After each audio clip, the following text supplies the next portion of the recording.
धनतेरस का त्योहार दीपावली आगमन का सूचक है। ये त्योहार कार्तिक मास की बदी पक्ष की तेरस के दिन आता है। इस दिन घर की सफाई लिपाई पुताई करके दीप जलाया जाता है। धनतेरस के दिन लक्ष्मी जी का आवाहन भी किया जाता है। इस दिन नए नए धातु के बर्तन खरीदने का भी प्रचलन है। कहते हैं इसी दिन धन्वंतरी वैद्य समुद्र से अमृत का कलश लेकर प्रकट हुए थे और उन्हीं के आगमन को स्मृति में रखकर इस पर्व को धन्वंतरी जयंती यानी धनतेरस कहते हैं। वैद्यराज धन्वंतरी भगवान विष्णु के स्वरूप हैं। ये आयुर्वेद चिकित्सा के जन्मदाता और वैद्य समाज द्वारा पूजित हैं।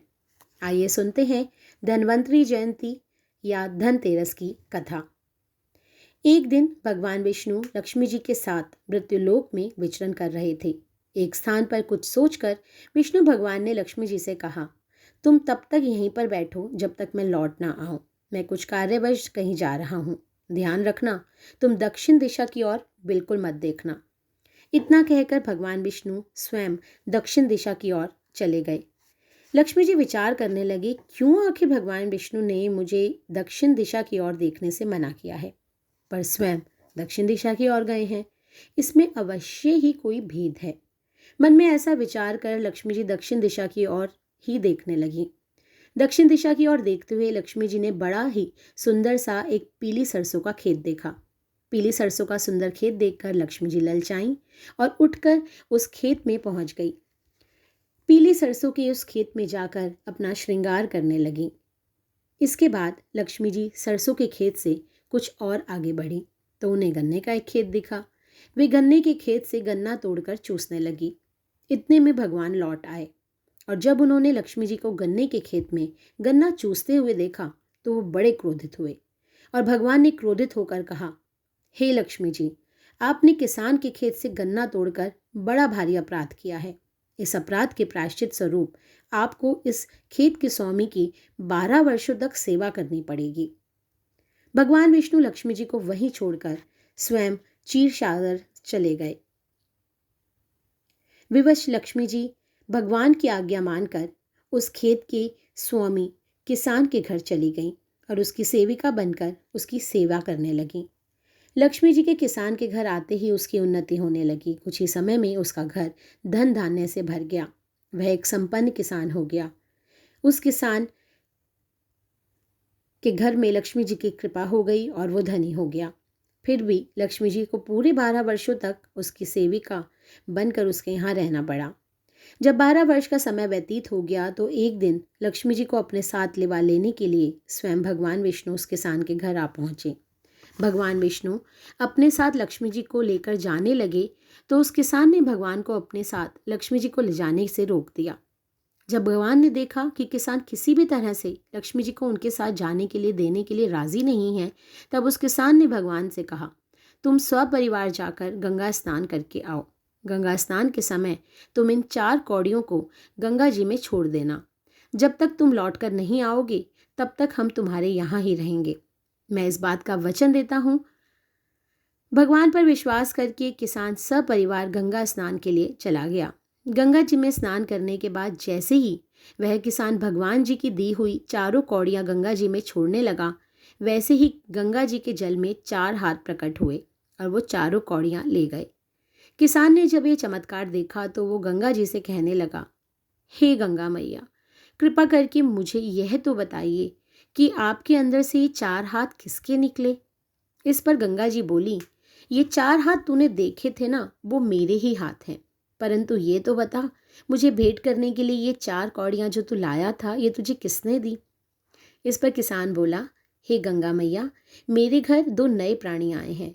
एक स्त्री दासी का कार्य करने के लिए बहुत पहले से आकर रह रही है, लेकिन उसे लिवाने जो पुरुष आया है वो आज ही आया है और उसी ने मुझे ये कौड़ियाँ दी हैं।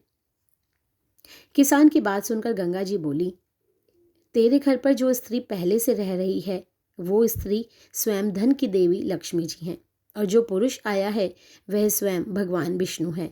मेरी सलाह मानकर तो लक्ष्मी जी को अपने घर से कभी भी ना जाने देना, अन्यथा तो पहले की तरह गरीब हो जाएगा। गंगा जी से सारी बातें जानकर वो किसान अपने घर आया और विष्णु भगवान से लक्ष्मी जी की ओर संकेत करके बोला, मैं इनको अपने घर से कभी भी नहीं जाने दूंगा।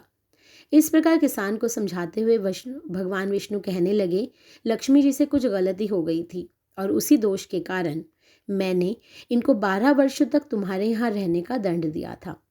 अब उनके दंड के 12 वर्ष पूरे हो गए हैं और इसीलिए लक्ष्मी जी को अब तो जाना ही पड़ेगा। दोबारा से हट करते हुए किसान कहने लगा, मैं लक्ष्मी जी को किसी भी हालत में जाने नहीं दूंगा। किसान की बात सुनकर भगवान विष्णु हंसने लगे।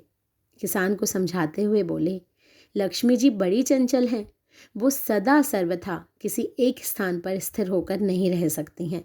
उनकी रहने का समय है और उस समय की भी एक सीमा है। तुम तो क्या, कोई भी या तुमसे अधिक कई गुना शक्तिशाली व्यक्ति भी अपने यहाँ लक्ष्मी जी को सदा के लिए रोक नहीं सकता। भगवान के इस प्रकार समझाने पर भी वो किसान नहीं माना और हट पर अड़ा रहा। वो बोला, मैंने सब जान लिया है, मुझे गंगा जी ने बता दिया है, आप कुछ भी कहिए, मैं लक्ष्मी जी को यहाँ से जाने नहीं दूंगा। किसान का हट देखकर लक्ष्मी जी उससे बोली, हे किसान, यदि तुम मुझे अपने यहाँ रोकना ही चाहते हो तो मेरी बात ध्यान से सुनो। कल धनतेरस है, इसलिए कल के दिन तुम अपने घर को लीप पोत कर साफ करना। फिर साफ सुथरे घर में रात्रि के समय तुम घी का दीपक जलाकर रखना। उस वक्त मैं तुम्हारे घर पर आऊँगी, तब तुम मेरी पूजा करना। मैं तुम्हें आंखों से दिखाई तो नहीं पड़ूंगी, पर तुम मेरे ऊपर विश्वास रखो, मैं तुम्हारे यहाँ तब ज़रूर आ पाऊंगी। लक्ष्मी जी की बात सुनकर किसान ने उन्हें हाथ जोड़कर प्रणाम करके कहा, जैसी आपकी आज्ञा, मैं वैसा ही करूँगा। किसान के ऐसा कहते ही लक्ष्मी जी विराटकार होकर 10 दिशाओं में फैल गई और भगवान विष्णु देखते ही रह गए। दूसरे दिन किसान ने सब कुछ लक्ष्मी जी के कहे अनुसार किया। इस पर उस किसान का घर भी धन धान्य से भर गया। इसके बाद तो वह किसान प्रतिवर्ष इसी प्रकार भक्ति भाव से नियमित रूप से लक्ष्मी जी की पूजा करने लगा। उसने कभी अपना क्रम भंग नहीं किया। वह जीवन भर लक्ष्मी जी की पूजा करता रहा।